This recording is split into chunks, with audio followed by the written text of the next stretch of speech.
In a small, sunlit village surrounded by rolling hills and vast fields, there lived a curious young girl named Lena. She had always been fascinated by the patterns of the world, how the petals of a flower unfurled, how the spiral of a snail's shell seemed so perfect, and how the trees branched in symmetrical harmony. To her, these were more than just random occurrences of nature. They felt connected, as if a hidden code governed their beauty. One afternoon, Lena was walking through the fields when she noticed an old, weathered man sketching spirals into the dirt. His movements were deliberate, and each curve seemed to flow naturally into the next. Lena approached him, her curiosity piqued. "Why do you draw these spirals?" she asked. The old man smiled and gestured for her to sit.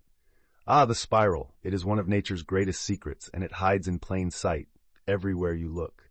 It's part of something called the Fibonacci sequence. Have you heard of it?" Lena shook her head. "No, but I'd like to learn." The old man nodded, and with a stick he began drawing a sequence of numbers in the dirt. "Let me show you," he said. "The Fibonacci sequence starts simply enough. 0, 1, 1, 2, 3, 5, 8, 13, and so on. Each number is the sum of the two before it." He pointed to the numbers as he spoke. "See, 0 and 1 make 1, 1 and 1 make 2, then 1 and 2 make 3. It grows like that forever." Lena's eyes widened. "But what does it have to do with the spirals?" "Everything," the man replied. "This sequence isn't just numbers, it's a blueprint for nature itself. Many flowers, for example, have petals that match numbers in this sequence. 3 petals, 5 petals, or 8 petals. Even the pine cone, the sunflower seeds, and the shells of snails follow the same spiral pattern." Lena was amazed at how much this simple sequence was connected to the world she loved. "But that's not all," the man continued. "As the Fibonacci sequence grows, something even more magical happens. If you divide one number in the sequence by the number before it, you get a special number, approximately 1.618. This number is called the golden ratio." Lena watched as he wrote down 1.618, a number that seemed strange yet intriguing. "What's so special about this number?" Lena asked. "This ratio is seen as the epitome of balance and beauty. In art, architecture, and design, it's used to create proportions that feel right to the human eye. The ancient Greeks knew this when they built the Parthenon, and artists like Leonardo da Vinci used it in paintings like the Mona Lisa. The golden ratio even shapes our own faces and bodies. It's the secret code behind what we perceive as beautiful." He drew a rectangle on the ground, its sides in the proportion of the golden ratio, and inside he started drawing a spiral, connecting squares of varying sizes. "This is called the golden spiral," he said.